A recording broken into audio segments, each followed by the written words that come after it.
ওহ! আবারও হাজার শুকরিয়া সে মহান আল্লাহ তাআলার, যিনি দীর্ঘদিন অপেক্ষার পরে আমাদের আ রহমতের বৃষ্টি দ্বারা মানুষের মন, প্রাণ, দেহ, শরীর সবকিছুকে সুস্থভাবে, সন্তুষ্টিভাবে আ আবার উপলব্ধি করার যে একটা মহিমা আমরা পেয়েছি। আ গত রাত্রে বৃষ্টি খুব সুন্দরভাবে আমরা দেখছি যে অনেক আ ভালোভাবেই বৃষ্টি হয়েছে। এই যে আপনারা দেখতে পারতেছেন। মোটামুটি খাল-বিলগুলো সম্পূর্ণ ভরে গেছে। তো আ আবহাওয়াটা খুব সুন্দর, রমণীয়, নমনীয়। আ আমরা এই আবহাওয়ার মধ্যে বিস্তার করতেছি।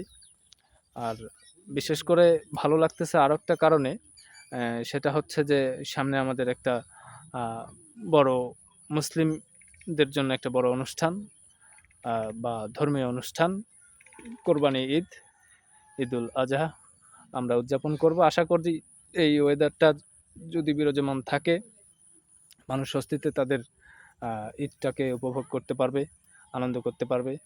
আ যদিও বা আমাদের আনন্দের জন্য ঈদটা বছরে ২ বার আসে। তার মধ্যে একটি আমরা অতিবাহিত করেছি, আরেকটি সমাগত। তো সেজন্যই বেশি ভালো লাগতেছে। এছাড়াও কৃষকদের মাঠের ধান আপনারা দেখতে পাচ্ছেন, কৃষকদের মাঠের ধান প্রায় পানি শূন্যতার কারণে অনেকটা দুশ্চিন্তায় ফেলছিল।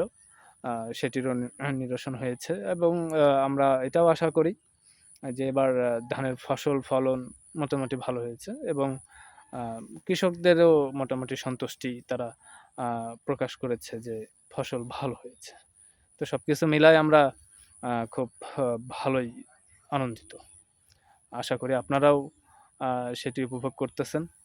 আর আপনারা চেষ্টা করবেন সবকিছু ভালো হওয়ার একমাত্র জায়গা আর একমাত্র আ কার্যকরী যে জায়গাটা, সেটা হচ্ছে মহান স্রষ্টা। আল্লাহ তাআলাই সবকিছু করেন। সেদিকটাকে খেয়াল রাখবেন, শুকরিয়া জ্ঞাপন করবেন সর্বদাই। ধন্যবাদ। আসসালামু আলাইকুম।